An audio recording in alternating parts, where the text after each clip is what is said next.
Bonjour et bienvenue dans cette nouvelle vidéo support de formation Word où nous allons aborder les colonnes. Vous pouvez télécharger ce fichier qui servira d'exemple dans un lien sous la vidéo. Alors, les colonnes dans Word sont utilisées pour plusieurs raisons. Petit 1, ça permet de mettre plus de texte dans un même espace, donc parfois ça fait réduire le nombre de pages. Ensuite, ça va faciliter la lecture du document. Et pour terminer, eh bien, esthétiquement, il est parfois plus intéressant d'avoir des colonnes que des gros pavés de texte qui parfois peuvent faire peur à lire. Alors, vous avez dans ce document une zone avec en haut une image et un paragraphe qui sert de titre. Voilà. Ensuite, plein de titres avec des paragraphes. Et c'est tout ça que nous allons mettre en colonne. Et enfin, deux paragraphes en bas, voilà, qui servent d'information de fin de document. Alors, pour mettre en colonne, première étape, je sélectionne tout ce que je veux mettre en colonne. On connaît la marche à suivre, on se met dans la marche de gauche, je maintiens enfoncé la souris et je descends. Voilà. Surtout, n'en prenez pas trop. Arrêtez-vous vraiment là où le texte s'arrête. Donc là, c'est bon, je suis ici. Et au-dessus, c'est bon aussi. Ensuite, pour mettre en colonne, on va sur l'onglet Disposition, colonne, et on en veut 2. Parfait. Bien sûr, j'avais préparé le texte avant. Là, tout est justifié. Dès qu'on parle de colonnage, il vaut mieux justifier le texte. Ok. Ça, c'est pas mal. Par contre, vous voyez que en bas, là, c'est pas top. Pourquoi? Parce que j'ai le titre qui est là. Et j'ai le paragraphe qui est relatif à ce titre qui se trouve en haut. C'est pas très esthétique et du point de vue de la compréhension, c'est pas bon du tout. Donc, on va faire en sorte que le titre ici soit juste en haut. Eh bien, pas de souci. Je me mets juste avant le V de visualiser. Toujours dans Disposition, je tape dans Saut de page, Saut de colonne.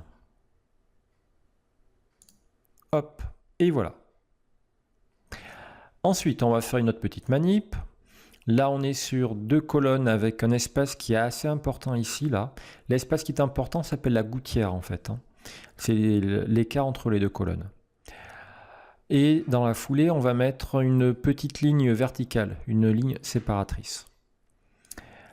Alors, si vous refaites un tour dans colonne, dans le bouton colonne, cette fois-ci, vous allez taper dans autre colonne. Et vous allez retrouver les paramètres. D'accord? Nombre de colonnes 2, effectivement. Largeur, espacement. Ligne séparatrice. Ça, je coche. Vous voyez ici l'aperçu. Espacement, j'en veux beaucoup moins. Je veux 0,8 d'espacement. Là, je veux des colonnes identiques, symétriques, mais sinon, en décochant cette case-là, vous pouvez faire des colonnes asymétriques. Voilà. Et la partie du bas, vous la laissez telle quelle, on n'y touchera pas. Là, il a automatiquement détecté qu'on avait déjà des colonnes, c'est pour ça qu'il nous propose cette section. Parce qu'en fait, quand vous dites à Word de mettre sur 2 ou 3 colonnes, peu importe, Word va créer des sections. Je vais vous montrer ça juste à la fin de la vidéo. Donc là, on ne touche à rien et on valide. Parfait, là j'ai bien ma ligne séparatrice et j'ai bien ici beaucoup moins d'espace qu'avant. Ok, dans la foulée, avant j'étais sur 2 pages, maintenant je ne suis plus que sur une seule page. Vous voyez ici saut de colonne qui s'affiche, c'est ce que j'ai fait tout à l'heure. Alors, j'avais les caractères masqués qui étaient affichés. Dans Accueil, j'avais activé ceci. Vérifiez que chez vous, ce bouton soit toujours activé. C'est plus facile de travailler avec. Voilà tout ce qu'on peut dire quasiment sur les colonnes.